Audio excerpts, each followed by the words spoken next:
Next question है, अंकित एक पक्षी पर गुलेल से पत्थर का निशाना लगाने के लिए गुलेल खींचता है। इस प्रक्रिया में पत्थर में कौन सी ऊर्जा संचित हो रही है?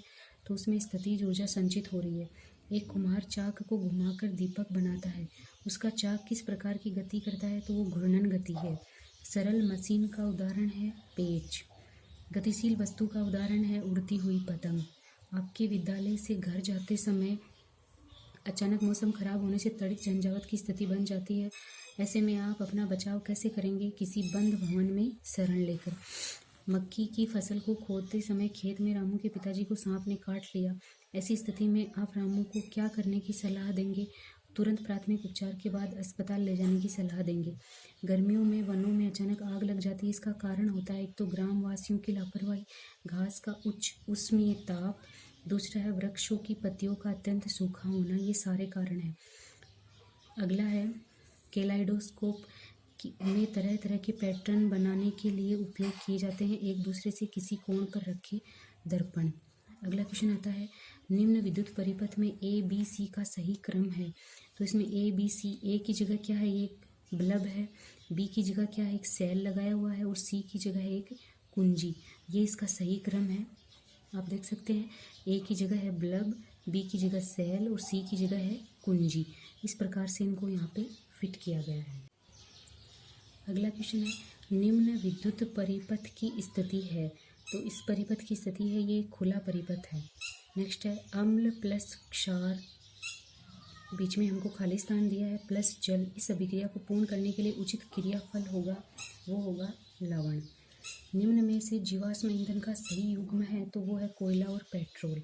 नेक्स्ट है दी गई सारणी में परावर्तन कोण आर का मान होगा। तो आर का मान होगा, जब आपतन कोण 25 है तो परावर्तन भी 25 होगा, और जब आपतन कोण 30 है तो परावर्तन भी 30 डिग्री होगा। नेक्स्ट नीचे दिए गए चित्र में किस प्रकार का परावर्तन दर्शाया गया है? तो वो एक नियमित परावर्तन है। अगला है 90 डिग्री के कोण पर दर्पणों को रखने से बनने वाले प्रतिबिंबों की संख्या होती है।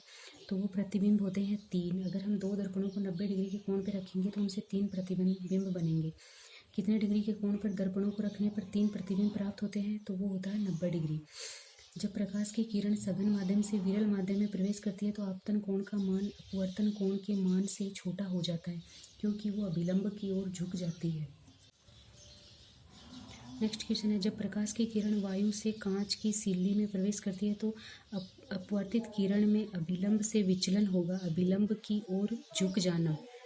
नेक्स्ट है अपवर्तनांक का मात्रक है, ये मात्रक रहित होता है। नेक्स्ट है, जब वोल्टोमीटर में मॉडल निर्माण में अपने परिवेश में उपलब्ध आवश्यक सामग्री का समूह है। वो है प्लास्टिक की बोतल, कार्बन की छड़, मोम, सेल, परख नली, माचिस, तार और साधारण पानी। नेक्स्ट है, आप किसी मॉडल द्वारा सिद्ध करोगे कि जल में हाइड्रोजन व ऑक्सीजन का अनुपात 2:1 होता है। तो हम वो सिद्ध करेंगे जल वोल्टोमीटर के द्वारा। स्टेथोस्कोप के मॉडल निर्माण की आवश्यक सामग्री है, तो वो है कीप। नेक्स्ट है, रुमाल पर ब्लॉक प्रिंटिंग करने में कौन कौन सी 2 सब्जियों का प्रयोग करते हैं? तो आलू और भिंडी का। नेक्स्ट है, फिरकनी के मॉडल द्वारा आप किसका ज्ञान प्राप्त करते हैं? तो वायु की दिशा का। आनुवंशिकी के जनक कौन थे? आनुवंशिकी के जनक थे मेंडल। सावित्रीबाई फुले ने किस रोग निवारण हेतु कार्य किया? तो उन्होंने प्लेग के निवारण हेतु कार्य किया। कल्पना चावला किस रूप में जानी जाती है? वो प्रथम भारतीय महिला अंतरिक्ष यात्री के रूप में जानी जाती है।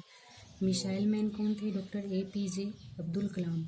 नेक्स्ट, राष्ट्रीय विज्ञान दिवस किस वैज्ञानिक की खोज को याद करने के लिए मनाया जाता है? तो वो CV रमन को याद करने के लिए मनाया जाता है।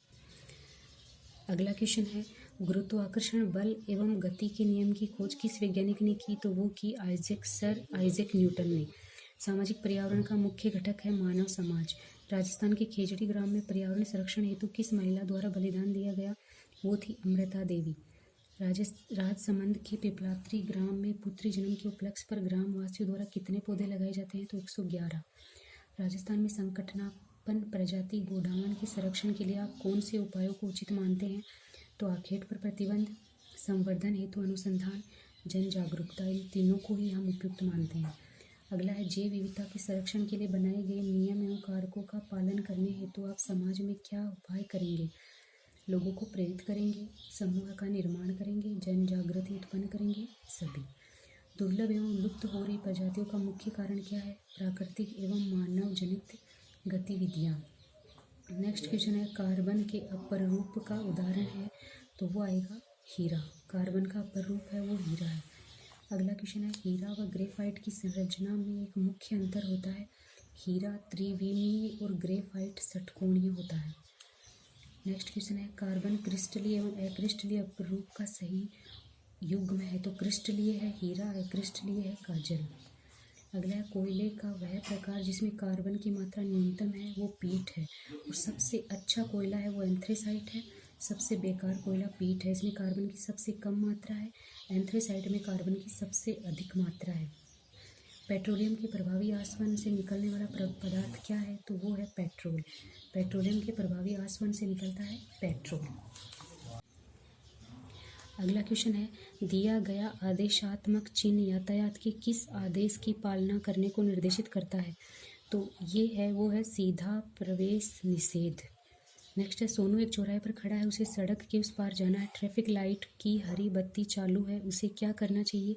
उसे सड़क को क्या करना चाहिए? पार करना चाहिए। वाहनों में उत्तल दर्पण का उपयोग पार्श्व दर्पण के रूप में किया जाता है, इसका कारण है एक तो उत्तल दर्पण का दृष्टि क्षेत्र अधिक होता है, एक है उत्तल दर्पण से प्रतिबिंब हमेशा सीधा बनता है, एक है उत्तल दर्पण से प्रतिबिंब हमेशा छोटा बनता है। अगला क्वेश्चन है सुनील मोटरसाइकिल चलाते हुए मोबाइल पर बात कर रहा था। ट्रैफिक पुलिस जो है उसने उसका चालान काट दिया। चालान बनाने का कारण क्या था? क्योंकि वो मोबाइल पर बात करते हुए गाड़ी चलाना है वो उपयुक्त नहीं है। गियर वाली गाड़ी के चालन के लिए लाइसेंस प्राप्त करने की सही आयु क्या है, तो वो आयु है 18 वर्ष। ये आपके साइंस के थे 200 क्वेश्चंस। अगली बार हम आपके लिए लेके आ रहे हैं हिंदी विषय के क्वेश्चंस। Thank you.